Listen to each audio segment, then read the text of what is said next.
Acho que calor é bom assim, para a gente interceder por um ar-condicionado. Abra sua Bíblia, Gênesis, capítulo 29, de 1 a 30. O reverendo Mateus está na congregação hoje, meus irmãos, pregando lá. Ele não saiu de férias, não é assim um chega e outro sai. Ele está lá com os nossos irmãos da congregação. Gênesis 29, de 1 a 30, ouça com atenção a palavra do Senhor. Pôs-se Jacó a caminho e se foi à terra do povo do Oriente. Olhou e eis um moço no campo e 3 rebanhos de ovelhas deitados junto dele. Porque daquele poço davam de beber aos rebanhos e havia grande pedra que tapava a boca do poço. Ajuntavam-se ali todos os rebanhos, os pastores removiam a pedra da boca do poço, davam de beber às ovelhas e tornavam a colocá-la no seu devido lugar.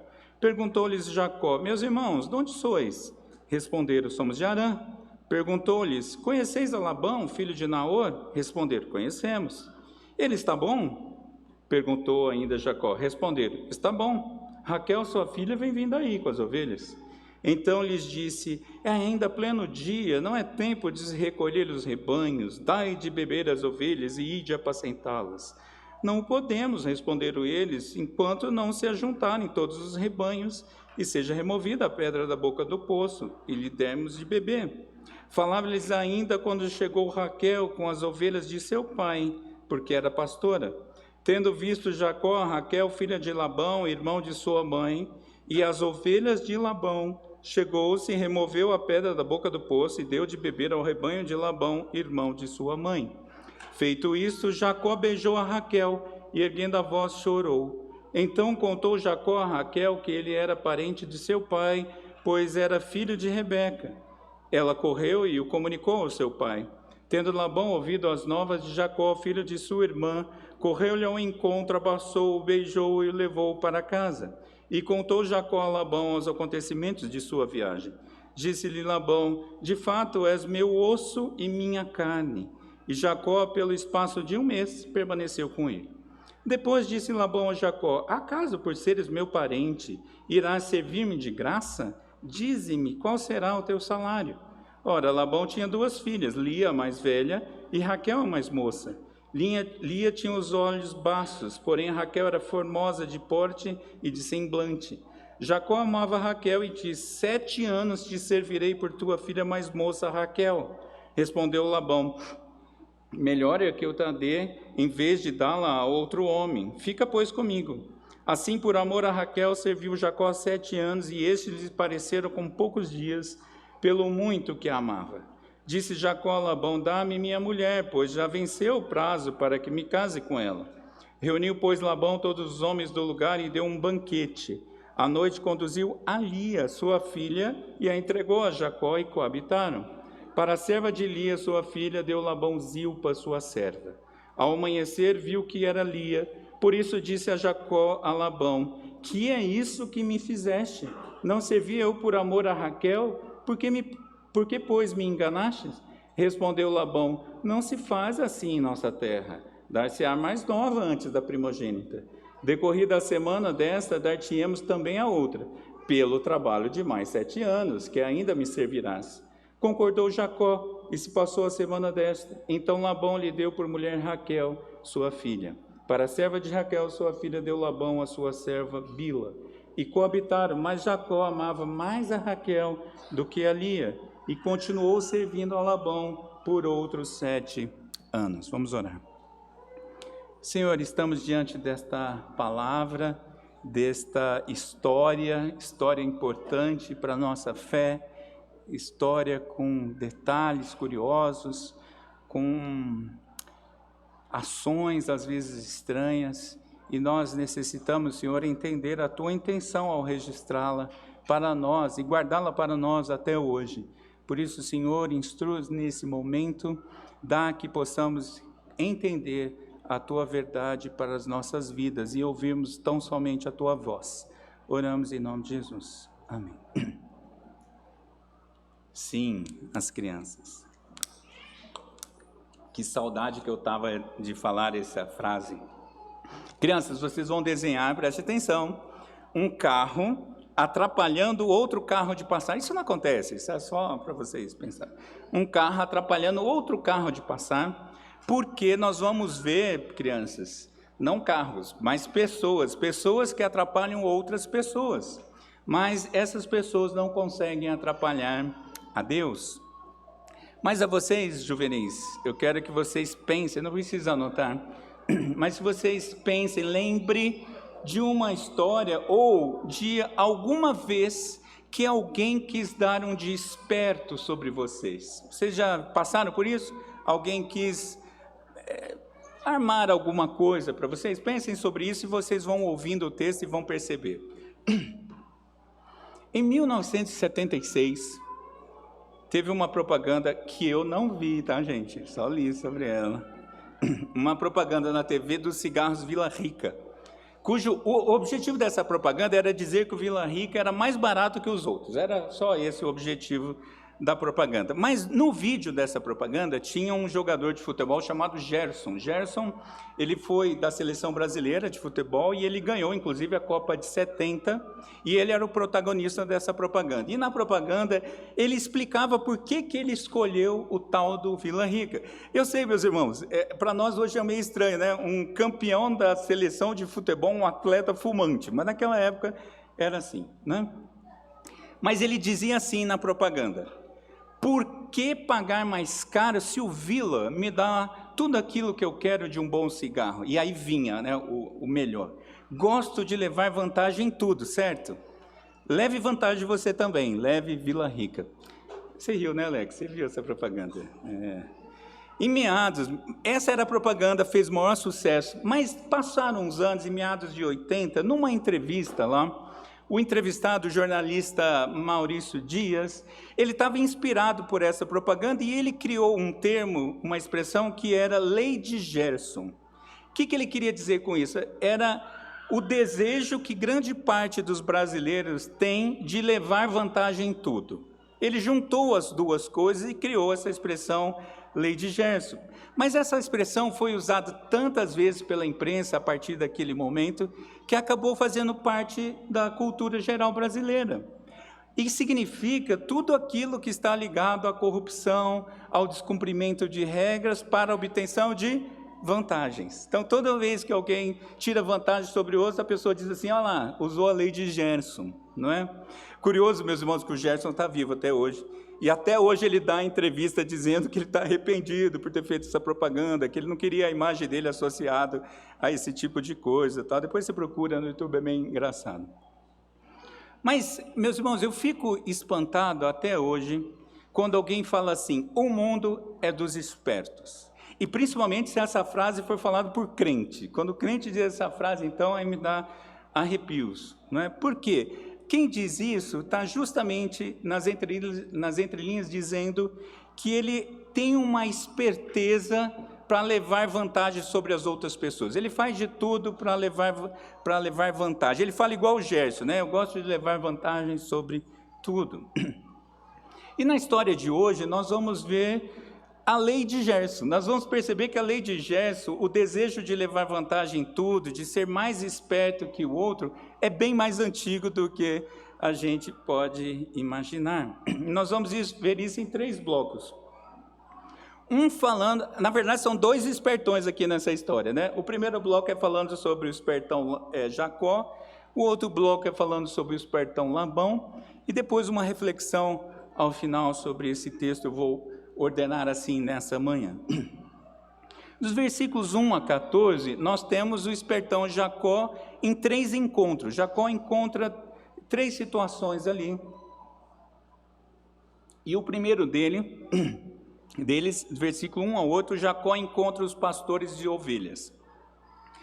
Jacó seguiu, vamos lembrar a história, Jacó está seguindo para Padã Arã, a terra da sua família, para encontrar uma esposa, debaixo da bênção do seu pai, que por acaso era a bênção do seu avô, ele foi abençoado, não é? Ele também passou por aquele encontro com Deus em sonho, não é? Se você veio domingo passado, você sabe dessa história. E não é um sonho dele voando sem capa por Brasília, é um sonho dele com Deus. E isso foi uma referência ao domingo passado. Se você não vê, você vai no YouTube e vê o sermão de domingo passado. Mas depois desse encontro com Deus, ele segue viagem e ele seguiu até o Oriente, ele seguiu para o leste. Uma curiosidade, meus irmãos, leste é o lado que Deus expulsou Adão e Eva, né? As palavras que a Bíblia vai usando, né? Então ele chega à terra dos seus parentes e ali ele encontra 3 rebanhos de ovelhas deitadas junto a um poço. Talvez esse poço aqui seja onde a sua mãe Rebeca foi encontrada pelo servo de Abrão, não é? O poço estava tampado por uma pedra e o que significa isso? Não é nada demais, meus irmãos. Naquela época, eles esperavam se juntar, porque se você deixa a tampa, o poço descoberto por muito tempo, entra areia. Então eles esperavam chegar todo mundo, destapava o poço e depois colocava a pedra de volta. E nesse momento, Jacó começa a conversar ali com os pastores, porque ele quer sondar uma informação, e ele pergunta sobre o seu tio, não é? O seu tio Labão. Mas Jacó era sempre o espertão, né? E aí ele não mostra bons modos aqui nesse texto, ali no final do versículo 8, porque ele quer ensinar aos pastores como eles deviam agir. Talvez, o texto diz que Raquel está chegando, talvez ele também esteja se mostrando para Raquel, não é? E aí o segundo texto, os versículos 9 a 12, nós temos o segundo encontro, que é Jacó e Raquel. Raquel está chegando e diz o texto com o rebanho do seu pai, não é? Talvez ela tenha ouvido aquele finalzinho da história, Jacó meio que se mostrando, né? E o texto diz que Raquel era pastora. Meus irmãos, aqui não é base para sacerdócio feminino. Deixa eu te dizer uma coisa, talvez, e é muito provável, esse texto está falando muito mais do descaso para com a mulher. Por quê? Porque esse aqui é um trabalho pesado. Era trabalho para os homens, para os filhos ou para os servos. Mas Labão manda quem? A filha. Né? Então aqui é mais exploração do que outra coisa.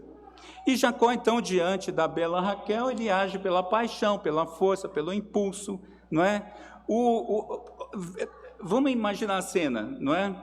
Diante daquela moça que ele viu como uma moça bonita, o espertão primeiro demonstra interesse nas ovelhas. Ele olha para a mulher bonita, mas primeiro ele vê as ovelhas. Já é meio estranho, não é? Depois ele tirou sozinho a pedra.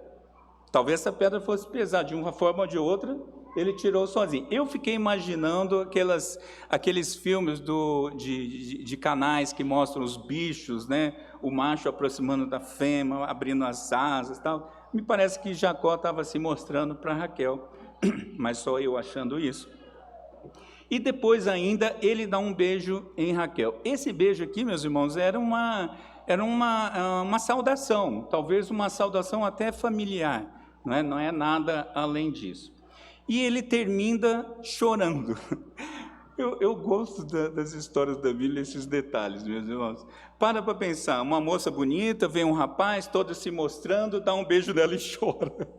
A moça pensou, o que eu fiz, né? Esse homem está maluco. Mas por que ele chorou? A Bíblia não diz. Mas talvez porque ele pensou assim, ufa, agora eu estou salvo do meu irmão. Ele estava fugindo do seu irmão que queria matá-lo. Então talvez ele tenha pensado, ufa, agora eu estou salvo. Não é? E só depois dessa presepada toda é que ele diz para ela, nós somos primos, não é? Aí ele se apresenta. E, meus irmãos, aqui tem algo muito importante para a gente perceber sobre a atitude de Jacó. Jacó não buscou a vontade do Senhor. Vamos associar aqui quanta diferença entre o servo de Abrão, que orou ao Deus do seu Senhor, pedindo sinais para identificar a moça que viria a ser a esposa de Isaac, lembra? Do servo buscando ao Senhor com intenção. E agora Jacó, que o futuro patriarca, que segue pela esperteza. Jacó não busca o Senhor. E diferentemente ainda do servo de Abrão, Jacó não rende louvor a Deus quando está salvo e quando identifica que a mulher é da sua parentela. Lembra o servo como ficou feliz, orou, ajoelhou? Jacó não. E aí, meus irmãos, nós temos que pensar um pequeno detalhe aqui. Oração e culto a Deus são respostas esperadas de todos aqueles que são do Senhor. Os que são do Senhor oram ao Senhor, buscam o Senhor, adoram ao Senhor na condução da sua vida. E eu pergunto, vocês têm conduzido como a vida de vocês? Na dependência e na gratidão ao Senhor ou na esperteza? Vocês estão tocando a vida porque vocês são espertões? Nós temos que ir pensando sobre isso. E Jacó então tem o terceiro encontro agora com Labão. Raquel correu para contar ao seu pai. A história está se repetindo, né? Que Rebeca também correu para contar isso para Labão, seu irmão. Labão, sabendo que Jacó era seu parente, vai até ele, o traz como hóspede e dá uma grande atenção para Jacó. Por quê? Também não temos essa resposta, mas provavelmente, como a situação é parecida, anos antes a sua irmã Rebeca foi entregue para o servo de Abraão e com isso ganhou muita riqueza. Talvez ele tenha pensado, opa, vem mais riqueza aí, porque é a mesma fonte, não é?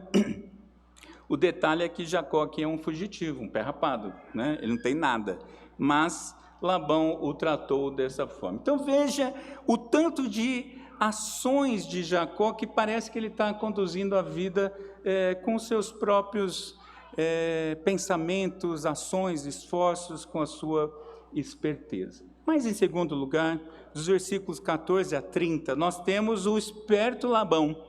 Labão envolvendo uma trama que ele inclui Jacó e as suas filhas Lia e Raquel.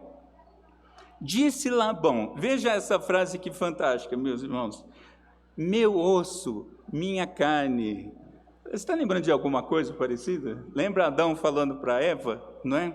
Só que aqui não é o mesmo sentido, não tem a mesma poesia de lá. Alguém já disse que aqui é como se Labão estivesse falando assim, farinha do mesmo saco. Num trocadilho, intencional até. Nós somos parentes, mas no fundo ele talvez sem querer estivesse falando o quê? Nós somos espertalhões trapaceiros, porque nós somos farinha do mesmo saco, não é? E eles se encontram e Jacó fica ali e passa um mês nessa história, ele ali bem hospedado e tudo mais. Nos versículos 15 a 19, Jacó faz o pedido da mão de Raquel para Labão. E a partir dessa oportunidade, Jacó chama Labão para uma conversinha, não é? Quero conversar com o senhor. E ali, Labão, percebendo algo no seu sobrinho, talvez ele tenha percebido o grande interesse de Jacó por Raquel, Labão faz uma oferta de trabalho. Ele fala, imagina, você é meu parente, você está trabalhando aqui de graça para mim. Ah, que é isso? Me fala quanto que você quer ganhar, me fala aí suas pretensões salariais por minha filha. Moisés, que é o autor desse texto, ele põe um detalhe aqui, meus irmãos, curioso, no meio da conversa, uma informação. Ele diz que Labão tinha 2 filhas. Jacó vai conversar com Labão sobre Raquel. Raquel é quem nessa história? É a filha mais nova. O texto diz que Labão tinha 2 filhas, Lia, a primogênita, que tinha olhos baços, e aqui não dá uma conclusão precisa pelo hebraico, mas talvez ela tivesse uma expressão frágil, ou não graciosa, ou meio down, alguma coisa nesse tipo, porque ela não era aquela pessoa vibrante, não é? Mas ele tinha uma outra filha chamada Raquel, a caçula, e essa era formosa aos olhos de Jacó, ela era graciosa. E aí volta o texto, e aí Jacó faz o pedido da mão de Raquel e oferece um tipo de dote. Mas que dote que ele tinha? Fugitivo. O normal naquela época era uma quantia de ouro, ou talvez até mesmo de metal, não é? Ou de animais. Os historiadores falam de uma conta, mais ou menos, não é? E Jacó faz uma coisa, Jacó oferece 7 anos de trabalho, que é o dobro de um dote comum. Ele não tem nada, então ele fala, vou trabalhar por 7 anos. Labão, o espertão, diz o quê? Claro, o dobro, claro. trabalha para mim, que eu te dou minha filha. E os 7 anos de trabalho passaram como poucos dias. Jacó apaixonadão, não é? Esperando pela amada, trabalha 7 anos ali, esperando o grande dia. E dos versículos 21 a 29, nós temos o esperto Labão aplicando um golpe. Passam 7 anos, Jacó vai até Labão e fala: oi, sogrão, vim buscar Raquel, agora chegou a hora, 7 anos, trabalhei, né? E Labão falou: ok, vou dar um banquete hoje à noite. E a palavra para banquete aqui, meus irmãos, tem a ver com bebida. Provavelmente era um banquete regado a bebida, cachaçada no português, né? Festão. E à noite ele entrega Lia para ele, leva até a tenda, muito provavelmente coberta, não é? Provavelmente um véu, como era o costume na época. E olha que curioso, meus irmãos, Jacó se cobriu de pele para enganar o pai e agora é enganado por uma mulher coberta pelo pai. Essas coisas são fantásticas, né? Teve no passado troca de 2 filhos para receber a bênção da primogenitura, e agora nós temos 2 irmãs trocadas, de repente, para Jacó aprender a lição. As coisas estão acontecendo conectadamente, né? Paulo vai falar lá aos Gálatas: não vos enganeis, de Deus não se zomba, pois aquilo que o homem semear, isso também ceifará. E Jacó, sem ver bem, talvez, como diz lá no Mato Grosso, talvez com a palavra molhada, né? Aqui chamaríamos de chapado, né? Ou embriagado, dorme com Lia. E na manhã seguinte, ele abre os olhos e vê que era Lia. O enganador, lembra que Jacó significa isso? O enganador foi enganado. E Jacó vai falar com o sogrão, e ele diz: o que é isso que me fizeste? Essa frase está se repetindo. A história dentro dessa família de espertos está se repetindo, porque Faraó e Abimeleque falaram a mesma coisa para Abraão: o que você me fez? Que loucura é esta, não é? E Jacó então chega para o sogrão e fala: o que é isso que você me fez? Você me enganou. E o que Labão responde, meus irmãos? Perdeu o mané. Você não conversou comigo. Aqui o costume é outro. Primeiro vai a primogênita. E agora, meu filho, você leva a primogênita primeiro, mais 7 anos de trabalho, porque o padrão foi você mesmo que criou, mais 7 anos. E Jacó agora tem uma amarga lição, né? A partir do tema da primogenitura, porque lembra que ele enganou para ter a primogenitura? Agora você vai levar a primogênita primeiro, não é? E você vai experimentar da minha esperteza. Um comentarista chamado Kindle vai dizer que Lia, que ela foi desprezada o tempo todo, mas por conta dessa história, que tudo bem, as vias não são muito adequadas, mas ela vai ser a mãe das tribos sacerdotal e real, de onde vai vir Levi, Judá e outras tribos. Então essa desprezada aqui, que está nesse rolo todo, vai ser exaltada lá na frente. Mas Jacó então agora tem que cumprir as suas bodas, e eram 7 dias de lua de mel com Lia, e tinha que cumprir o seu trabalho, não é? Para depois ele se casa com Raquel para mais 7 anos de serviço para Labão. E esses próximos 7 anos não vão passar rápidos como os primeiros, e a gente vai ver isso nos próximos sermões. Rebeca, sua mãe, lá em Gênesis 27, 44, ela tinha dito: vai, meu filho, vai para outra terra, seu irmão quer te matar, vai, mas fica tranquilo, vão ser alguns dias só, ele vai se acalmar. Já foram 7, vem mais 7, e depois vem mais pelo menos 6, tanto é que ele não vai ver mais sua mãe viva, não é? Jacó agora está numa enroscada. E o texto tem um detalhezinho ainda, os versículos 24 e 29, que dizem que Labão deu uma serva para cada uma das suas filhas como presente de casamento, um dote, não é? Zilpa e Bila. Mas, meus irmãos, parece que não tem nada aqui, não é? Mas isso aqui é um dote de um espertão, de um avarento, porque não era só uma pessoa.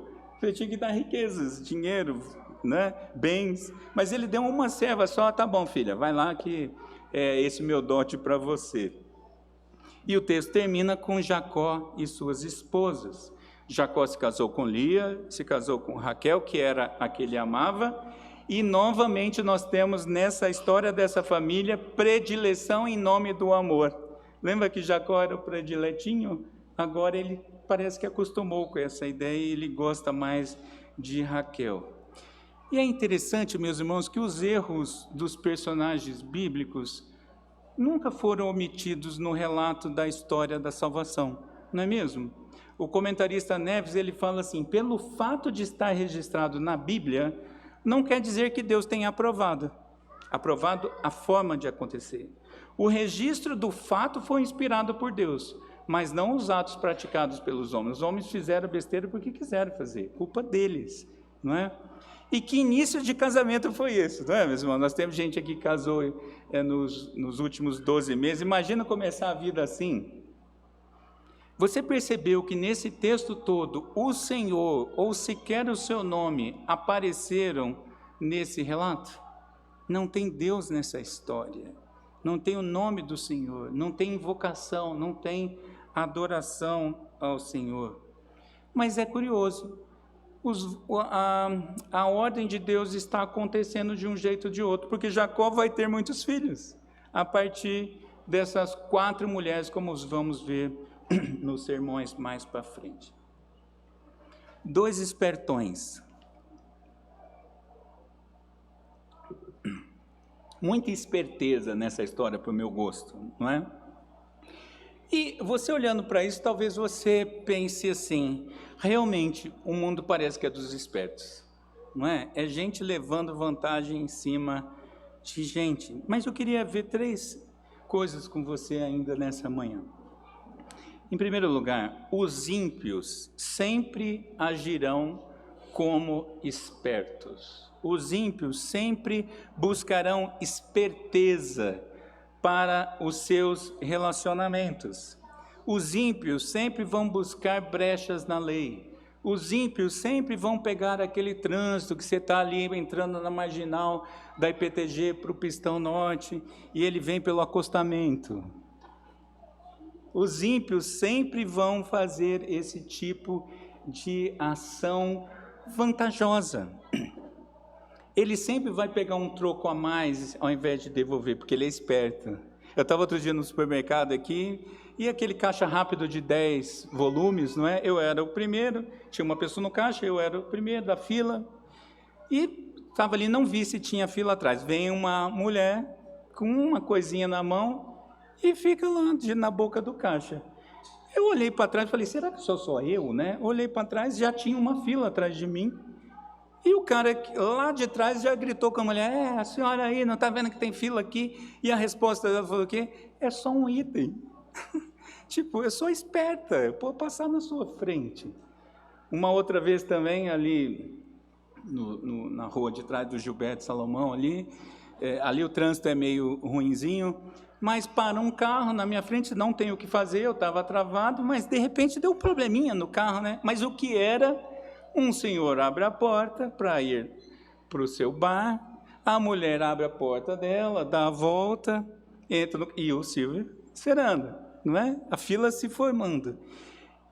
Meus irmãos, aquele dia foi um dos dias curiosos da minha vida, porque eu olhei para ele depois e falei assim, né? Tipo, o que é isso? O cara virou para mim e falou assim: e aí, você vai fazer o quê?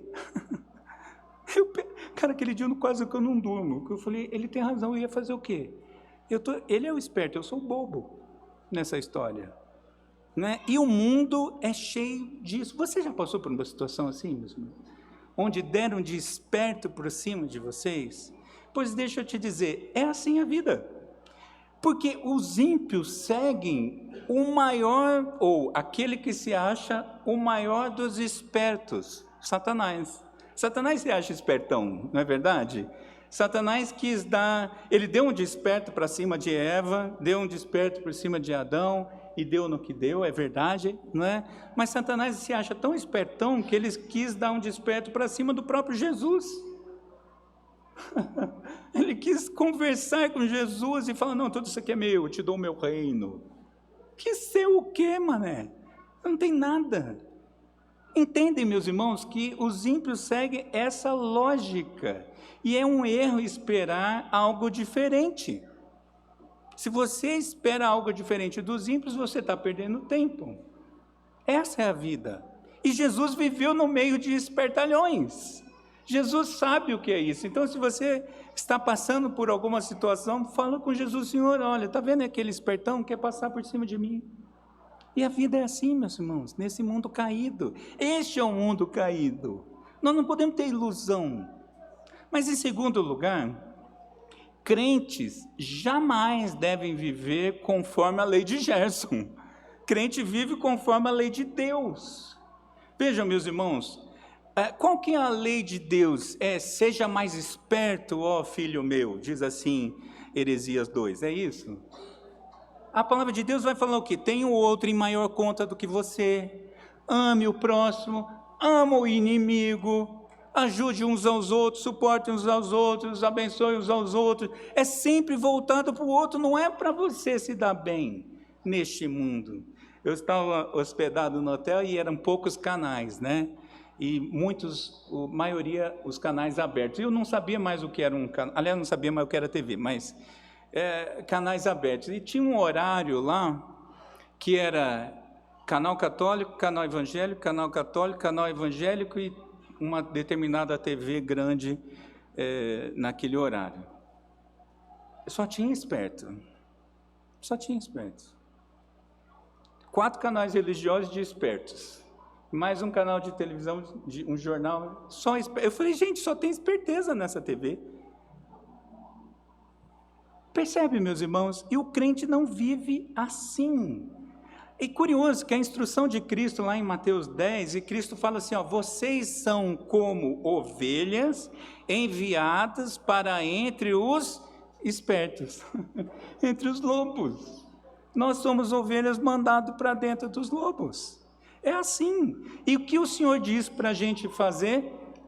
Sejam espertos. O Senhor diz o quê? Sejam prudentes como as serpentes e simples como as pombas. Tem um jeito de viver entre os espertos, mas é um jeito de viver à luz da palavra. Prudência e simplicidade são bem diferentes de esperteza humana, meus irmãos. Nós não vivemos segundo a lei de Gerson.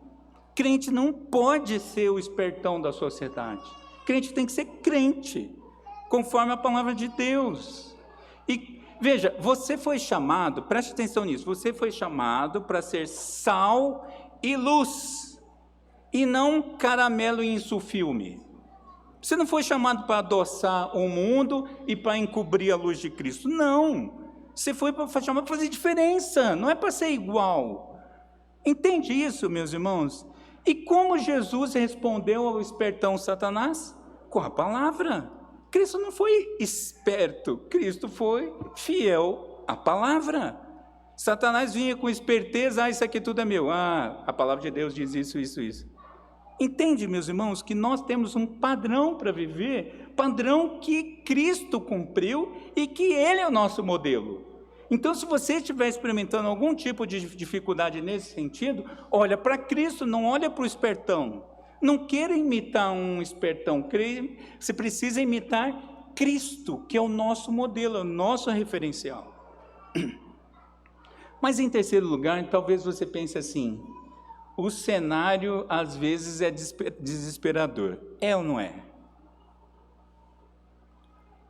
Às vezes você vê algumas coisas no nosso país que é difícil. Nós não precisamos ficar falando dos outros países, porque a gente mora aqui, né? Às vezes você vê e eu vou ser explícito mesmo, às vezes você vê umas tomadas de decisões estranhas no nosso país, nas diversas esferas de poder. Talvez no seu trabalho você ia ter aquela super promoção e de repente passou outro. Talvez tenha sido alguém nomeado que é o parente de Beltrano no seu lugar. Talvez você tenha experimentado todo tipo de esperteza para cima de você. Quando eu estava no Banco do Brasil, quando eu trabalhava lá, eu sempre dizia que eu era uma espécie de gente em extinção. Eu era do grupo dos bobos. Porque assim, quanto mais o tempo passava, mais aumentava o número dos espertos, e eu era do grupo dos bobos. Porque, o Senhor fala o quê? Dá a cara de novo, dá a cara, dá outra face. E a gente vai vendo isso, meus irmãos, a gente vai experimentando, e isso vai, ou não é? Vai incomodando, não é? 1 dia, 2 dias, 1 ano, 2 anos, 4 anos, 5, 6, 10. E você fala, cara, parece que está piorando, parece que está aumentando o número dos espertos, não é? Isso vai frustrando a gente às vezes, não é? Agora, meus irmãos, Deus usa todas essas coisas para cumprir os seus decretos. Os decretos de Deus jamais serão frustrados, porque nós paramos o texto aqui hoje no versículo 30. Mas o que vai acontecer para frente? Um breve spoiler. A promessa de Deus vai se cumprir. Jacó vai ser um pai de grandes nações. Vão vir as tribos, o povo de Deus vai continuar crescendo, vai espalhar por face da terra. Deus está usando todas essas coisas. Veja, é claro que isso não é justificativa para você pecar. Então eu posso pecar porque Deus usa o meu pecado. Não, não é justificativa para você pecar. Mas sim, Deus usa até o seu pecado. Claro, você vai sofrer as consequências do seu pecado, mas Deus vai usar. Às vezes você toma uma decisão e fala, cara, mas eu orei e a coisa não está andando pelo lado que eu pensei que ia. Mas Deus está conduzindo todas essas coisas. No meio dessa esperteza toda estamos nós. E nós estamos sendo conduzidos pelo Senhor. Como diz aquele videozinho antigo, nós somos, as árvores somos nós. O Senhor está conduzindo a gente em meio a essa confusão. Você precisa entender isso. E é isso que dá ânimo. Você fala assim, cara, foi esperto por cima de mim, perdi. Eu trabalhava no marketing do Banco do Brasil, e isso ia acontecendo, né? E eu falava, caramba, mas eu pensava, mas eu sou crente, né? Tem que aguentar, vamos lá, beleza, uhul, vamos apanhando, uhul. Mas você vai começando a ficar revoltado, né? Tem hora, mas beleza. Um dia acontece um movimento que você conhece na história, não é? E o meu diretor chamava Henrique Pisolato, né? De repente surge auditoria para todo lado na minha diretoria. A diretoria trava, fica parado por meses. Meus irmãos, eu estou aqui contando porque eu não fui preso, porque eu não tinha assinado nada de errado. Mas eu não entendia na época. Não fui por aqui, eu queria ter feito aquela coisa, ufa, fui livrado daquele contrato. Não fiz tal viagem, ufa, mas eu só percebi anos depois, meus irmãos. Então fica tranquilo se você está experimentando esse tipo de situação, porque o Senhor está conduzindo todas essas coisas. Você acha que Jesus não conhece isso? Jesus, a gente leu intencionalmente, Mateus 1, não é? Jesus veio de uma genealogia cheia de espertos. Adão e Eva, não é? Abraão, Isaac e Jacó, Davi, o espertão, Salomão, o super espertão. Percebe, meus irmãos, que o Senhor vai corrigindo os nossos erros, e isso está na história da redenção, porque esses erros foram usados pelo Senhor até nascer Cristo, Jesus o Cristo, o Messias, o prometido, o Salvador. Jesus conhece isso, meus irmãos. Jesus foi traído por um apóstolo espertão, que o vendeu por moedinhas de prata.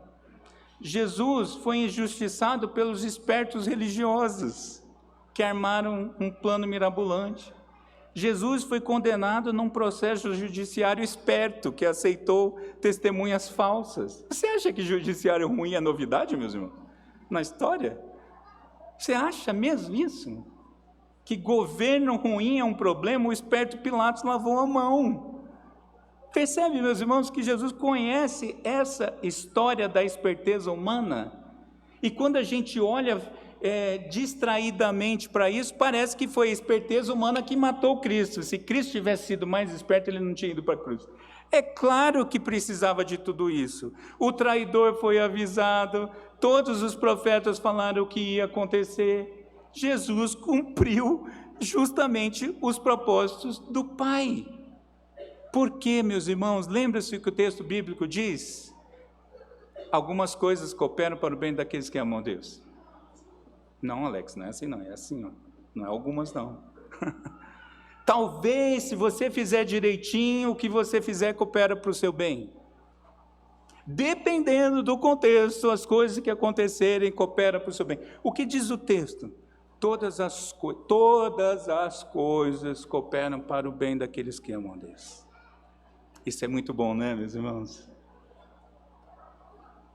Poxa vida, queria internar meu familiar no hospital, mas veio um espertão por meios obscuros, e ocuparam as vagas e meu familiar morreu. Estava no trânsito, graças a vários espertos, eu cheguei atrasado para a entrevista, não fui contratada. E tantas outras possibilidades que você vai pensando aí. Todas as coisas cooperam para o bem daqueles que amam a Deus. Saia com essa convicção aqui, meus irmãos. Olha para esse cenário de espertões com as lentes de Cristo. Tenha essa confiança de que o Senhor sabe de tudo. Não só sabe, mas controla todas as coisas. Como eu orei aqui na oração pastoral, as autoridades são... Você acha que você colocou alguém em algum lugar, sinceramente? É claro que o Senhor nos usa pela nossa responsabilidade, é óbvio. Mas é o Senhor que elege autoridades.